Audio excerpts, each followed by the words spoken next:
was built to last. When the webs are weaving, I could change the past. I'm all achieving, got my foot on the gas, never stop competing. Hello, my name's Taylor. I work for Tees Valley Youth for Christ, and I'm on the Axiom sports team.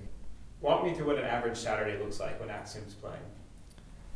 So an average Saturday, wake up around about 8:30.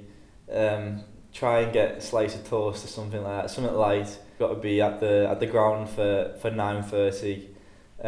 Into the changing rooms, get the kit on. There's usually a bit of banter between the lads about whoever's late or whoever's, and then Tim will go through the lineup. He'll tell a story from the Bible or some form of message that will relate to the game. And let's just make sure that we're all on the same page, we're all encouraging one another, and we're not having a go at each other. And then that's when we really start to get focused. We pray as well. We go out, we get warmed up.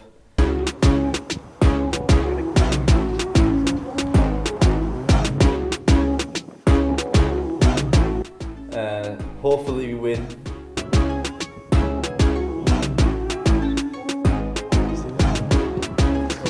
So Taylor, how did you become a Christian? So I wasn't originally born in a Christian household. It wasn't until I was about 8 years old. My mum met my stepdad Chris, whose parents went to church, and they started taking my older brother and sister with them.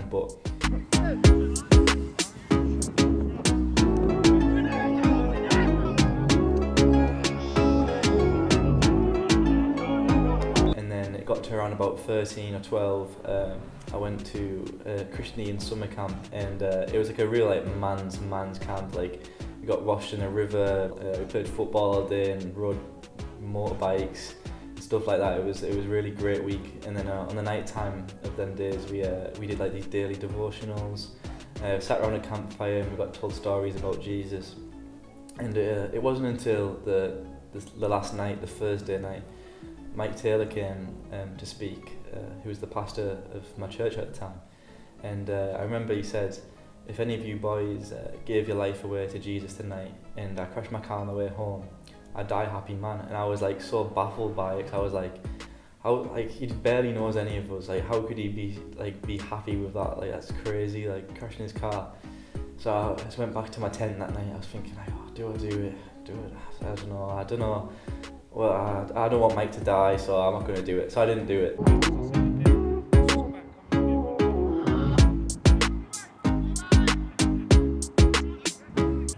I met Taylor when he was a young lad, and he was just, coming to some activities at church, but really got involved with Taylor at one of our Camp of Champions at Preston Park.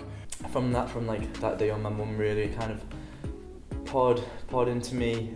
We read daily devotionals every day before school, and like something that we would read on the morning would kind of like similarly happen in school, and I'd be like, whoa, like I read about that this morning in school. Like that's a bit crazy. At the time, I thought it was a coincidence, but now knowing it was Jesus, and did that for the rest of that year. And the next summer, I went back to the camp, and instead of being looking forward to playing football and fun and games all day, I was actually like really looking forward to the nighttime talks. And I was asking loads of questions, wanting to know more about God. And it was there at one of the Camp of Champions over the course of a few years that Taylor gave his life to Christ. I think I got labelled like the Question King by the end of the week. So that's my little humble brag. But yeah, I really loved it there. And then I came back from the camp, and I got baptised at Saltburn in that summer. From that day onwards, it's kind of where my walk with Jesus kind of begun. It's been really cool to see him grow and develop in his faith. It's just a real joy to watch him become the man of God that he's become. So really cool.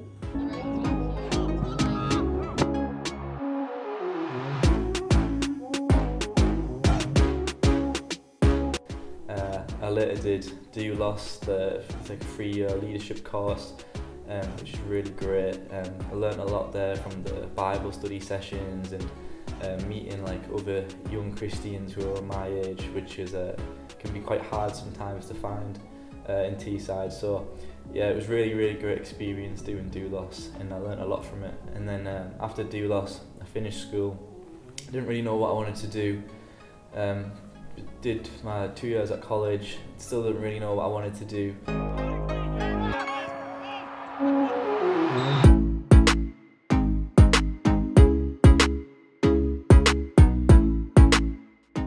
And then Tim Y. Williams got in touch with me and asked if I wanted to serve at Youth for Christ. And when he first asked me, I think I turned him down politely. I think because I was just like, no, like there must be like, I didn't know what I wanted to do. I was like, come on, like it must. I've been in the youth groups where like these Americans have came over and helped served. I never thought that would have been me. And I was like, no, I was kept on like doubting myself. I'm not like I'm not qualified enough to do that. I don't know enough. I won't be able to do that. And then he asked me again.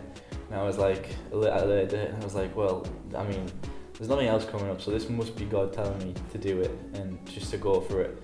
And ever since then, I haven't looked back. I've really loved it, serving for YFC so far.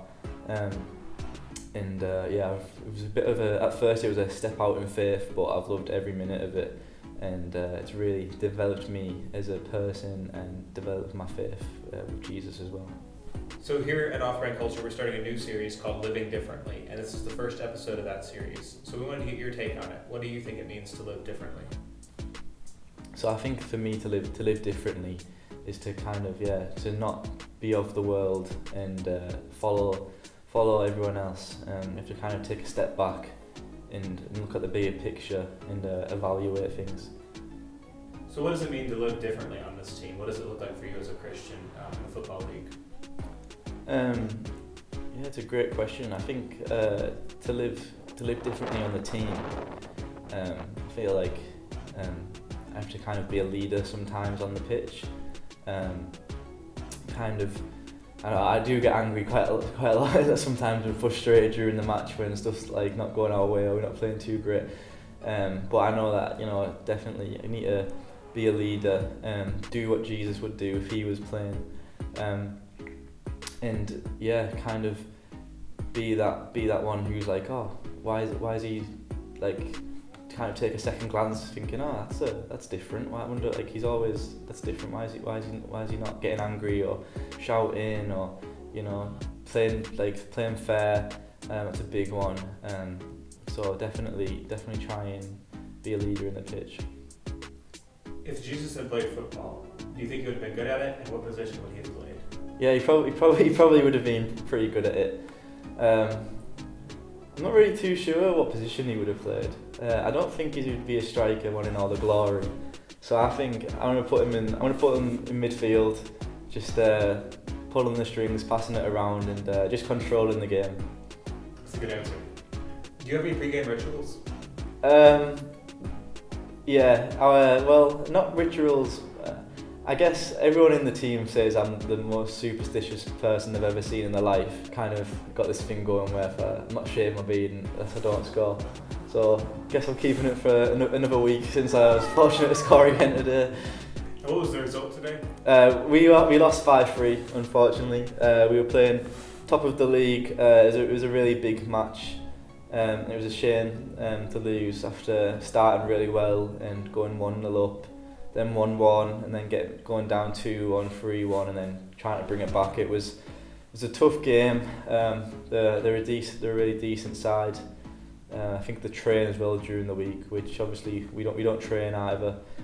So we knew they were going to be a hard test today, and they were good at what they did, and there's some good individuals in the team. But we are pretty disappointed not to win today. But we're still in the semi-final of the cup, so we've got that to look forward to, and yeah, just try and win as many games as possible. Thank you so much for watching. Please subscribe and watch out for our next video.